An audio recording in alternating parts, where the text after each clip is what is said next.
Hi friends, welcome to our channel. I am Shripad Naik and you are watching electrical academy. तो देखो अभी हम capacitance calculation की तरफ मूव कर सकते हैं। देखो पिछले वाले एपिसोड में मैंने आपको क्या बताया था, आपने दोनों पार्ट अगर देखे होंगे बेसिक्स के, capacitance calculation basics part 1 part 2, तो अभी आपको कोई भी डाउट नहीं आने वाला। अभी हम मूव करते हैं कैपेसिटेंस कैलकुलेशन की तरफ और सबसे पहले मैं ले रहा हूं सिंगल फेज 2 वायर सिस्टम के लिए कैपेसिटेंस। ठीक है, तो कैपेसिटेंस ऑफ 2 वायर सिस्टम अभी मैं डिस्कस करने वाला हूं। तो आप क्या करो, इंडक्टेंस जो आपने पढ़ा होगा वो आपने रिवाइज तो किया ही होगा, रिवाइज करने के बाद ये एपिसोड देखो और फिर कैपेसिटेंस को जैसा मैं यहाँ डिराइव कर रहा हूं वैसे आप इंडक्टेंस की तरह रिलेट करो जो मैं आपको बता रहा हूं। ऐसे अगर आप करेंगे तो आपके कंसेप्ट डिटेल में स्ट्रांगली क्लियर हो सकते। ठीक है, तो ऐसे रिलेट करना आपको आना चाहिए। एक दो डिफरेंस आएंगे वहां, लेकिन बाकी का सारा उसके जैसा ही है, आपको रिलेट करेंगे तो फिर आपके लिए वो इजी होगा। बराबर है। तो अभी सिंगल फेज 2 वायर सिस्टम के लिए कैपेसिटेंस में निकाल रहा हूं। तो देखो सबसे पहले मैं निकाल रहा हूं, ये कंडक्टर मैंने लिया, 2 कंडक्टर मुझे लेने पड़ेंगे फिर। बराबर है। तो 2 वायर्स मैंने लिया, उनका क्रॉस सेक्शनल एरिया मैं आपको यहां दिखा रहा हूं। बराबर है, वायर्स तो आपकी ऐसे अंदर रहेगी। बराबर है। तो ये कंडक्टर लिया, ये कंडक्टर लिया, तो 2 कंडक्टर मतलब 2 वायर्स मैंने ली। यहां से करंट आए जाएगा, यहां से आए बाहर आएगा, मतलब अंदर कितना जाएगा, माइनस आए जाएगा। ये आपको पता है नेटवर्क थ्योरी के अकॉर्डिंग अच्छे से। ठीक है, तो करंट ऐसा जा रहा है और हम कैपेसिटेंस की बात कर रहे हैं तो यहाँ चार्ज की बात करेंगे। यहाँ प्लस क्यू चार्ज एंटर करेगा अंदर और यहाँ माइनस क्यू चार्ज एंटर करेगा अंदर, मतलब क्यू यहाँ से बाहर आएगा, प्लस क्यू बाहर आएगा, मतलब अंदर कितना करेगा, माइनस क्यू। उसके हिसाब से हम देख सकते हैं। बराबर है।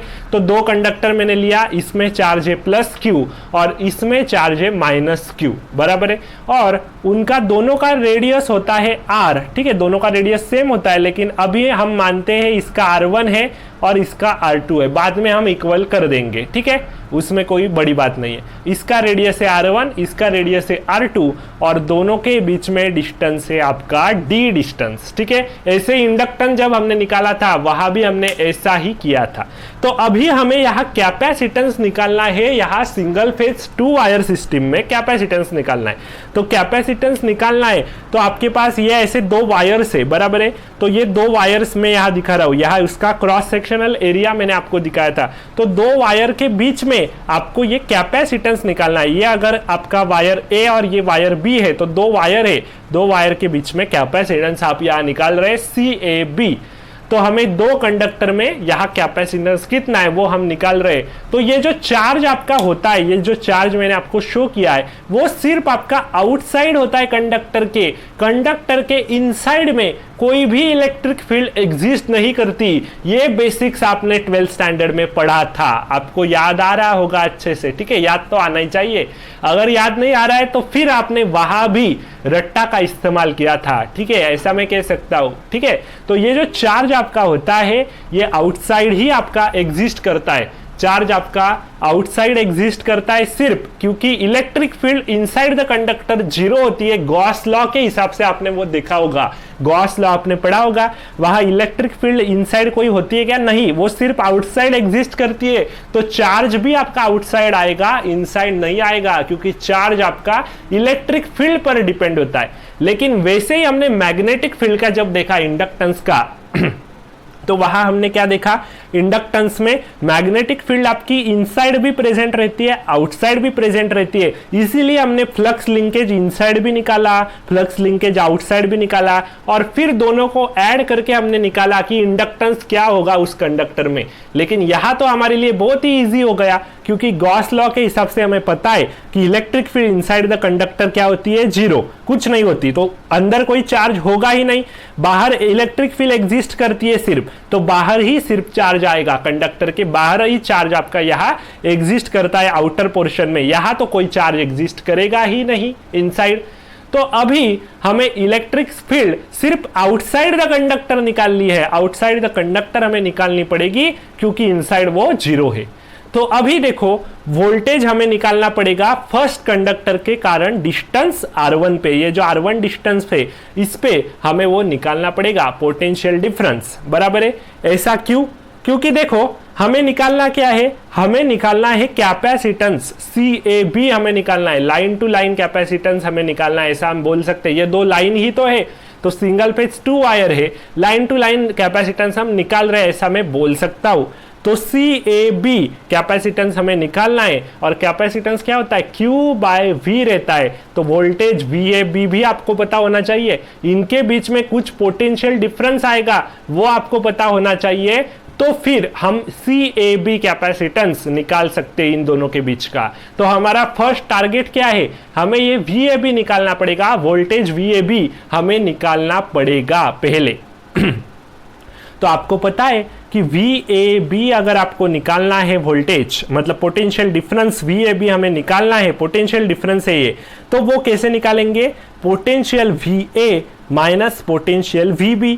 तो हमें पहले पोटेंशियल VA निकालना पड़ेगा, फिर पोटेंशियल VB निकालना पड़ेगा। तो कोई बड़ी बात नहीं है, हम वो निकाल सकते, हमें पता है इलेक्ट्रिक फील्ड के हिसाब से हमने देखा था, और मतलब पोटेंशियल इलेक्ट्रिक फील्ड के हिसाब से कुछ डिस्टेंस पे हमने क्या देखा था, third point, basics of part 2 में थर्ड पॉइंट जो हमने देखा था, तो किसी डिस्टेंस R पे हमारा पोटेंशियल, उस पॉइंट पे किसी डिस्टेंस R के बाद कोई जो पॉइंट आएगा, उस पॉइंट पे हमारा जो पोटेंशियल होगा वो क्या एग्जिस्ट करेगा, वो हमने निकाला था। मान लो A पॉइंट पे हमने निकाला था वहां, तो वो था VA is equals to Q/2 epsilon naught epsilon R बराबर है ln 1/r। डिस्टेंस R था तो ln 1/r, तो जितना डिस्टेंस है उतना। तो ये आपका पोटेंशियल होता है। तो यहां भी आपको पोटेंशियल VA ही तो निकालना है, इलेक्ट्रिक पोटेंशियल है वो, ठीक है, तो वो आपको निकालना है। तो पोटेंशियल VA जो है आपका, वो आप कैसे निकालेंगे, यही फॉर्मूला इस्तेमाल करेंगे। तो Q/2 epsilon naught epsilon R ln distance क्या होगा, 1/r1 होगा, उसका अपना खुद के साथ। मतलब हमें क्या करना है, फर्स्ट यहां कंडक्टर है, फर्स्ट यहां से प्लस Q चार्ज यहां से आ रहा है, बराबर है, प्लस Q चार्ज अंदर जा रहा है। तो प्लस Q चार्ज अगर एंटर कर रहा है तो उसके हिसाब से हमें पोटेंशियल निकालना पड़ रहा है, बराबर है। तो वो ये पोटेंशियल हम मैं पहले निकाल रहा हूं। तो कंडक्टर A का विथ इट्स ओन चार्ज जो पोटेंशियल होगा वो क्या होगा, उसके ओन वाला जो डिस्टेंस होगा अपना खुद का, जो रेडियस R1 है सिर्फ यहां, तो यहां डिस्टेंस क्या आया, R1, ठीक है, अपने के साथ वो हम ले रहे, और हमें प्लस करना पड़ेगा इसकी वजह से, यहां सामने कोई कंडक्टर है, उसकी वजह से इस कंडक्टर पे, इस पॉइंट पे मैं निकाल रहा हूं, ये मेरा पॉइंट है, इस पॉइंट पे मुझे पोटेंशियल निकालना है। तो उस पॉइंट पे पोटेंशियल मैंने अपने वाले कंडक्टर के अपने वाले चार्ज से ये निकाला। अभी दूसरा कंडक्टर भी सामने है, तो उसका वाला चार्ज जो है -Q, उसकी वजह से इस पॉइंट पर भी कुछ ना कुछ पोटेंशियल डिफरेंस एग्जिस्ट करेगा। तो यहां से यहां तक जो पोटेंशियल डिफरेंस एग्जिस्ट करेगा, तो हमें डिस्टेंस यहां से यहां तक लेना पड़ेगा, बराबर है, पूरा यहां से सेंटर टू इस पॉइंट पर हमें डिस्टेंस लेना पड़ेगा। तो आप कहेंगे इनसाइड तो आपने निकाला नहीं, सिर्फ आपने आउटसाइड वाला पॉइंट कंसीडर किया, तो क्यों, इनसाइड इलेक्ट्रिक फील्ड 0 है, तो इनसाइड चार्ज भी आपका 0 होगा। तो इस कंडक्टर की वजह से यहां उसके खुद के चार्ज की वजह से यहां कुछ पोटेंशियल जो आएगा वो होगा आपका, यहां मैं लिख रहा हूं, ये वाला कौन सा था, अपना खुद का कंडक्टर, अपना खुद का चार्ज की वजह से इस पॉइंट पर जो पोटेंशियल आया, तो डिस्टेंस था R1, तो ये मैंने यहां लिया। अभी इसकी वजह से जो आएगा तो वो होगा -Q चार्ज है यहां, तो यहां -Q मैंने लिया, तो -Q divided by 2 epsilon naught epsilon R ln 1 यहां से यहां तक डिस्टेंस कितना है, ये R1 आपको कट करना पड़ेगा, तो यहां से यहां तक डिस्टेंस कितना है, ln 1/d -R1 डिस्टेंस। तो इतना डिस्टेंस रहेगा, यहां से यहां तक पोटेंशियल इतने डिस्टेंस पे आ रहा है, बराबर है। तो ये हमने VA निकाला खुद के चार्ज की वजह से ये वाला, और दूसरा वाला कंडक्टर सामने, तो उसके चार्ज की वजह से ये वाला पोटेंशियल हमने निकाल लिया, बराबर है। वैसे ही हमें इस कंडक्टर पे भी तो पोटेंशियल निकालना पड़ेगा, मतलब यहां आपको पोटेंशियल निकालना पड़ेगा आउटर पार्ट में, ठीक है। तो VB आप कैसे निकालेंगे, VB मतलब अपना खुद का कंडक्टर पहले कंसीडर करो, उसका खुद का चार्ज, तो उस चार्ज की वजह से यहां कुछ पोटेंशियल एग्जिस्ट करेगा अपने खुद के चार्ज की वजह से, बराबर है। तो वो पोटेंशियल है Q/2 क्यू नहीं, ये माइनस क्यू है, तो minus Q by 2 pi epsilon naught epsilon R ln 1 by अपना खुद का डिस्टेंस कितना है उसका 1 बाय r2 बराबर है, प्लस करेंगे। प्लस करने के बाद अभी इस कंडक्टर की वजह से इस पॉइंट पे कुछ पोटेंशियल एग्जिस्ट करेगा, वो होगा इसका खुद का चार्ज, इसका चार्ज है q by 2 pi epsilon naught epsilon r ln 1 by d minus अभी R2 होगा, ये R2 आपको सब्ट्रैक्ट करना पड़ेगा, इस पॉइंट पे निकालना है, यहां से इस पॉइंट पे, ठीक है। तो D माइनस R2, तो ये आपको अच्छे से पता चल गया होगा, ठीक है। तो ये VA हमने निकाला, ये VB हमने निकाला, अभी VAB तो हम आराम से निकाल सकते, तो VAB मुझे निकालना है, तो VAB मेरा क्या होगा VA माइनस VB, तो ये माइनस ये हमें करना है, तो करो फिर। तो Q by 2 pi epsilon naught epsilon R आपको कॉमन निकालना पड़ेगा, तो मैं बाहर लेता हूँ Q by 2 pi epsilon naught epsilon R और ब्रैकेट में ये माइनस ये मैं कर रहा हूँ, तो ब्रैकेट में क्या आएगा ln 1 by R1 plus ln 1 by R2 होगा, क्योंकि यहां से यहां माइनस करा है और यहां पहले से माइनस साइन है, तो माइनस माइनस प्लस होगा, तो ये होगा ln 1 by R1 plus ln 1 by R2 बराबर है। यहां से फिर से कॉमन निकालो, यहां से आप कॉमन निकालेंगे, यहां से मैं माइनस कॉमन निकालता हूं, minus q by 2 pi epsilon naught epsilon R, तो अंदर क्या बचा, यहां से ln 1 by d minus R1 plus ln 1 by d minus R2 बराबर है, ये बचा। अभी देखो यहाँ जगह नहीं है, तो यहाँ से मैं यहाँ फिर मुझे लिखना है, तो ये स्टेप आपको पता है VA कैसे निकाला, VB कैसे निकाला, तो इतना मैं इलिमिनेट कर देता हूँ, ठीक है। अभी देखो नेक्स्ट स्टेप, आप अच्छे से यहाँ लिखने के लिए अच्छे से आप लिखो। देखो यहाँ व्हाइट बोर्ड मेरे पास बड़ा वाला भी है, लेकिन कैमरा एडजस्ट नहीं होता है, मोबाइल का कैमरा एडजस्ट करना पड़ता है, इसीलिए ये मैं छोटा वाला व्हाइट बोर्ड ही यूज करता हूँ बराबर है। बड़ा वाला यूज नहीं कर सकता, क्योंकि कैमरा जितना ऊपर रखूंगा तो वहां जूम ज़्यादा करना पड़ेगा, तो यहाँ से क्लियरिटी कम हो जाएगी, और ज़्यादा हाइट पे, कितने हाइट पे मैं कैमरा रखूँ, बहुत ही हाइट पे फिर रखना पड़ेगा, इतना हाइट नहीं है, ठीक है। देखो यहाँ से बराबर एडजस्ट होता है, इसलिए मैं ये स्मॉल वाला व्हाइट बोर्ड ही यूज़ करता हूँ, ठीक है। तो ये VA भी आपने निकाल लिया, तो VA भी निकालने के बाद हमें आगे बढ़ना पड़ेगा, ठीक है। तो VA भी आपने ये निकाला, वो VA भी सॉल्व भी करना पड़ेगा अच्छे से, ठीक है। तो अभी देखो ln A plus ln B property के हिसाब से क्या होता है, ln A plus ln B होता है ln AB बराबर है, आपको पता है। तो फिर वो लिखो Q by 2 pi epsilon naught epsilon R ln 1 by, यहाँ क्या होगा फिर R1 इंटू R2 होगा कि नहीं, 1 by R1 into 1 by R2, यहाँ क्या होगा minus Q by 2 pi epsilon naught epsilon R, और यहाँ से भी वही होगा, ये मल्टीप्लाई हो जाएंगे दोनों बराबर है। ये अभी मैं इलिमिनेट कर देता हूँ, ये आपको पता है, ठीक है। तो ये हुआ आपका ln 1 by d minus R1 d minus R2, ठीक है। तो अभी हमें आगे की स्टेप सॉल्व करनी है प्रॉपर्टी के हिसाब से।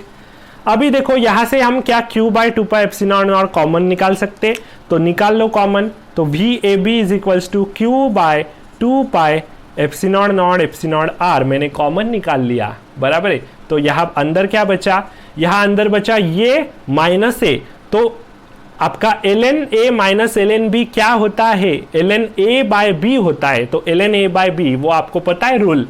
तो फिर यहाँ क्या होगा ln D minus R1 D minus R2 divided by R1 R2 बराबर है, ये आपको मिल रहा है। ये R1 R2 क्या है, कंडक्टर की रेडियस है, और D क्या है, डिस्टेंस है, दो कंडक्टर के बीच का डिस्टेंस, ठीक है। तो अभी देखो ये 2 क्या आप अंदर ले सकते, बिल्कुल ले सकते, आपको ये प्रॉपर्टी तो पता ही होगी, n log m is equals to log m raise to n, ये आपको पता होगा। तो यहाँ n क्या है, n है यहाँ 1/2 बराबर, यहाँ 1 है, तो 1/2 आपका n है, तो 1/2 log m को आप क्या लिखेंगे, log ये रेश टू 1/2 करेंगे बराबर है। तो ये 2 में अंदर ले रहा हूं, तो इसका होल रेश टू 1/2 हो जाएगा बराबर है। तो इसका होल रेश टू 1/2 मतलब उसका क्या होगा, रूट हो जाएगा बराबर है। इसका रेश टू 1/2 मतलब इसका रूट आ जाएगा, तो Q बाय टू, यहाँ 2 मैंने अंदर लिया है तो यहाँ क्या हुआ pi epsilon naught epsilon R, और यहाँ मुझे क्या मिला ln, और इनका रूट होगा रेस टू 1/2 है ना, तो यहाँ d माइनस R1, यहाँ होगा d माइनस R2, और यहाँ रूट में फिर यहाँ होगा रूट ऑफ R1 R2, बराबर है। तो अभी यहाँ आपको एक अजम्पशन लेना है। क्या अजम्पशन लेंगे आप? आपको फॉर्मूला भी आसान करना है अच्छे से, तो एक अजम्पशन आपको लेना पड़ेगा। अजम्पशन ये है कि ये दो कंडक्टर के बीच में तो बहुत ही बड़ा डिस्टेंस होता है, मीटर में कुछ ना कुछ डिस्टेंस वो एग्जिस्ट करता है, लेकिन कंडक्टर का अपना खुद का रेडियस तो कुछ सेंटीमीटर में एग्जिस्ट करता है। तो ये रेडियस तो बहुत ही कम होता है, लेकिन ये डिस्टेंस मीटर्स में होता है, तो ये बहुत ज्यादा होता है। तो हमें पता है H distance d is very very very greater than radius R1 and R2, इनसे तो बहुत ही बड़ा ये डिस्टेंस है, ये सेंटीमीटर में और ये मीटर में है। तो हम कह सकते हैं कि d माइनस R1, ये वाली टर्म है न्यूमरेटर में, उसको हम अप्रोक्सीमेटली इक्वल टू d बोल सकते हैं, एंड d माइनस R2 को भी अप्रोक्सीमेटली इक्वल टू d हम बोल सकते हैं। तो ऐसा अगर बोलेंगे तो हमारा फॉर्मूला भी आसान हो जाएगा हमारे लिए। तो ये स्टेप आप अच्छे से लिखो। अभी क्या आया बाद में वो मैं यहाँ लिखता हूँ, ठीक है। तो बाद में क्या आया आपका, ये फॉर्मूला अच्छे से आपका सिंप्लीफाई हो गया। तो बाद में क्या आया, VAB is equals to Q by pi epsilon naught epsilon R ln under root d minus R1 को मैं d लिख रहा हूँ, d माइनस R2 को मैं d लिख रहा हूँ। तो यहाँ क्या हुआ, under root d square divided by under root R1 R2। और अंडर रूट d स्क्वायर मतलब क्या होता है, अंडर रूट d स्क्वायर मतलब क्या होगा आपका, d होगा ना सादा, ठीक है, तो d होगा, बराबर है। तो VAB आपको ये मिला, बराबर है। तो अभी देखो, अभी हम अजम्पशन हमने लिया था, ये हमने दिखा था कि ये रेडियस है R1, ये रेडियस है R2। अभी हम क्या कह रहे हैं, ये आपको लाइन टू लाइन कैपेसिटेंस तो मिल गया, मतलब ये क्या था, दो कंडक्टर के बीच का कैपेसिटेंस आपको यहाँ ये सॉरी ये तो VAB है, वोल्टेज है। अभी हमें मतलब ये पोटेंशियल डिफरेंस है, अभी चार्ज भी हमारे पास, पोटेंशियल डिफरेंस भी है। तो अभी कैपेसिटेंस C अभी हमारा निकल जाएगा। तो कैपेसिटेंस CAB हम कैसे निकालेंगे, Q बाय VAB क्या है, ये वाला, मतलब Q by pi epsilon naught epsilon R ln d by under root R1 R2। तो ये क्या हो जाएगा, ये Q तो आपका जो है, ये आपका Q यहाँ न्यूमरेटर में, यहाँ Q आपका डिनोमिनेटर में है, तो यहाँ तो वो एलिमिनेट हो जाएगा, कट हो जाएगा, और ये पाई एप्सिलॉन R ऊपर चला जाएगा। तो pi epsilon naught epsilon R ln d by under root R1 R2, बराबर है, ये आपको मिला। तो अभी देखो, ये तो आपको मिल गया। अभी हम ये रेडियस जो है R1 और R2, ये दोनों रेडियस को सेम मानते। If R1 equal to R2 equal to, अगर R मैंने किया, ऐसा मैंने अगर किया, ऐसा होता ही है, ऐसा ही दिया जाएगा न्यूमेरिकल में, दोनों का रेडियस सेम होगा। तो R1 R2 अगर R के इक्वल है, तो यहाँ क्या आ जाएगा, R इंटू R मतलब R स्क्वायर आ जाएगा। तो यहाँ क्या आ जाएगा, ln d by simply R आ जाएगा। तो ये आपको मिला लाइन टू लाइन कैपेसिटेंस, ये वाला, ठीक है, pi epsilon naught epsilon R divided by ln d by R आपको मिला। और ये कैपेसिटेंस होता है आपका फैरेट पर मीटर में। ये जो कैपेसिटेंस होता है ये फैरेट पर मीटर में होता है। अच्छे से मुझे एक बार उसे लिखने दो, फिर मैं आपको डिफरेंस बताता हूँ कि इंडक्टेंस में और कैपेसिटेंस के फॉर्मूले में बेसिक डिफरेंस क्या होता है, वो अच्छे से आपको याद में रहेगा। तो ये फॉर्मूला भी अच्छे से आप नोटिस कर पाएंगे, बराबर है। तो लाइन टू लाइन कैपेसिटेंस जो है वो अभी हमने निकाला है, दो कंडक्टर के बीच का कैपेसिटेंस लाइन टू लाइन, वो हमने निकाला pi epsilon naught epsilon R ln d by R, और उसका यूनिट क्या है, फैरेट पर मीटर में उसका यूनिट है। तो ये लाइन टू लाइन कैपेसिटेंस हमने यहाँ से निकाल लिया। तो लाइन टू लाइन कैपेसिटेंस तो हमने निकाल लिया, लेकिन ये फैरेट पर मीटर में आया। लेकिन अभी देखो बेसिक आपको क्या डिफरेंस दिखाई दे रहा है, एक बेसिक डिफरेंस आपको यहाँ से दिखाई दे रहा हो रहा, ठीक है। क्योंकि देखो पहले वहां हमने क्या देखा था, इंडक्टेंस कैलकुलेशन में हमने देखा था आपका फॉर्मूला था mu naught mu R by 2 pi ln d by r dash, ऐसा कुछ था। तो यहाँ आप r डैश लेते हैं, r डैश आप वहां लेते थे, बराबर है, वहां आप r डैश लेते हैं। यहाँ r डैश है क्या, यहाँ आपके पास सिर्फ आर है, ठीक है, वहां आप आर डैश लेते थे और वो R dash geometric mean radius क्यों आता था, क्यों आता था मुझे बताओ, वो क्यों आता था, क्योंकि इनसाइड द कंडक्टर भी मैग्नेटिक फील्ड एग्जिस्ट कर रही थी, तो इनसाइड भी फ्लक्स लिंकेज था, इनसाइड भी एग्जिस्ट कर रहा था आपका इंडक्टेंस, इसीलिए इनसाइड वाला इंडक्टेंस जो था mu naught mu R by 8 pi वाला, उसकी वजह से आपका 0.7788 इंट्रोड्यूस हुआ था वहां, और इसीलिए ये आर डैश आ रहा था 0.7788 टाइम्स ऑफ आर जो आपको लेना पड़ता था। लेकिन यहां क्या हुआ, यहां आपका ये जो इलेक्ट्रिक फील्ड है इनसाइड द कंडक्टर वो 0 होती है, इसीलिए यहां कोई कैपेसिटेंस इनसाइड एग्जिस्ट नहीं करता है, तो यहां आर डैश का कंसेप्ट नहीं आया, और आर डैश का कंसेप्ट नहीं आया तो ऐसा आर डैश आप लेंगे नहीं, यहां आर लेंगे। तो ये बेसिक डिफरेंस आपको पता होना चाहिए, इंडक्टेंस में आर डैश लेंगे लेकिन कैपेसिटेंस में आर ही लेंगे। सेकंड इंपॉर्टेंट डिफरेंस, वहां न्यूमरेटर में आपका ये ln आता था, ln d by R dash, बराबर है, यहां डिनोमिनेटर में आ रहा है ln d बाय आर, ये आपको नोटिस करना है। ऐसे अगर नोटिस करेंगे तो अच्छे से याद में रखेंगे, ठीक है, अच्छे से याद में आप रख पाएंगे, कंसेप्चुअली भी याद में रख पाएंगे, ठीक है। तो अच्छे से आपको यह पता चल गया होगा। लाइन टू लाइन कैपेसिटेंस मैंने निकाला, यहाँ एक ही केयर करनी है कि यहाँ आपको आर लेना है, आर डैश नहीं लेना है, ठीक है। तो अभी हम आगे बढ़ते, लाइन टू न्यूट्रल कैपेसिटेंस निकालते, बराबर है, तो वो हम अगले वाले एपिसोड में डिस्कस करेंगे। ये इसके बाद में फिर से मतलब कुछ देर बाद ही मैं अगला वाला एपिसोड अपलोड करता हूं, अभी के अभी वो आप इसके बाद में ही देखो, क्योंकि इसके बाद वही कंसेप्ट आपको बार बार दोहरानी है, बहुत ही आसान होगा। एक 10 से 15 मिनट का और एक एपिसोड होगा, तो पार्ट 2 कैपेसिटेंस कैलकुलेशन का आप वहां देख लो, ठीक है। तो मिलते फिर उस पार्ट में कुछ देर के बाद अगले वाले एपिसोड में, ठीक है। Thank you very much.